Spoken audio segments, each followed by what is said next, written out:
So in this section, I'm going to teach you the basic principle of a cube type box, and then we're going to use it through multiple adaptations. So I'm going to start off, the most basic iteration of that is to make this into a bonbon box. And once you've learned the principle behind how it works, you can do these right from this size down to tiny little mini ones, which are great to hang on the Christmas tree or to use as little favours at weddings.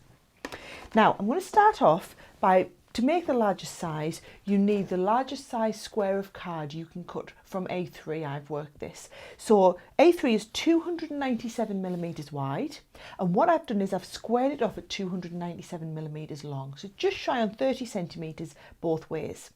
And we're going to bring in the ultimate, and we need to score this into 3 equal parts, so we're going to use the trifold A4 line, okay? So all we're doing each time is resting the side of the cardstock up against the surface, which is where the handle is. We're going to use again the medium head embossing tool, and my trifold A4 is where we've got the 2 tram lines together. It's the first one. So we score down on the first side, turn it round, do the same on the next side, keep going onto all 4 sides. And we end up with 9 equal panels, okay? Then what we need to do here is we need to do in the corners the cross points of intersection. So the easiest way to do it is to hold your tool on the point of intersection, and we're just going to feel for a line underneath there. So I feel that I've found the line underneath, okay? Then you rotate your cardstock so that here this point is coming in line with the line that we lined up against. So I feel to get into that groove, twist the cardstock and bring it right out to that line. And we do that on all of the 4 outer corners. Now, because this is quite a thick cardstock, I am pressing quite hard, but notice I'm always going over it 2 or 3 times. Especially when you're first starting with this, it's better to be a little bit more gentle with the pressure and go over several times than go too hard once and end up tearing the card. Right? So you can see we've got those diagonal points out, and then all we're going to do is fold away and burnish the crease lines. So give it a nice, crisp, sharp edge.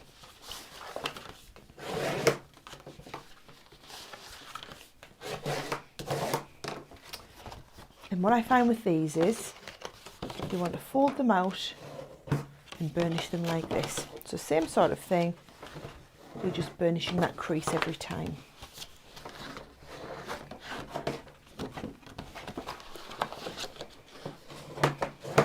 Now in the corners, I find it's quite nice to crease them both ways so that you get a nice pliable fold whichever way you take the cardstock.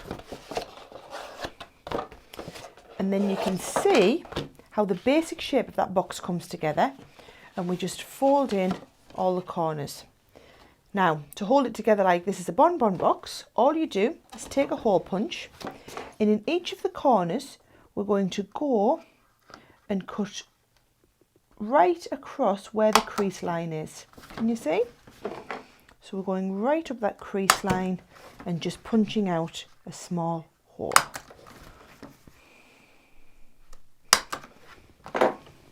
And then your ribbon, when this all comes together, is going to fold to thread into one and out the next one, and then back in,